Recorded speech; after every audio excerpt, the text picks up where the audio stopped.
Ay, nako. Sa kainit sa kalibutan. Pero salamat gihapon Ginoo na. Napagihapon tay madaw-daw aning kamunggay. Papaduna ko pauli jud guys.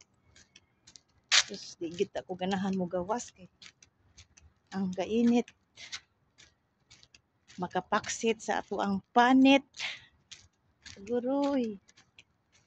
Anad man tag-init sa ato pero di jud mada ang kainit.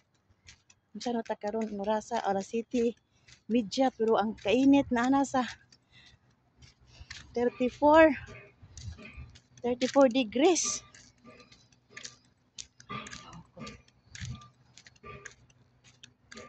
Medyo pataan eh. Layo pa amoa guys. Di ko ganahan ta ko mananom.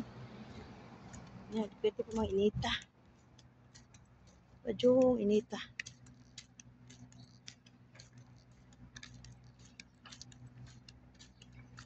Okay guys. Salamat.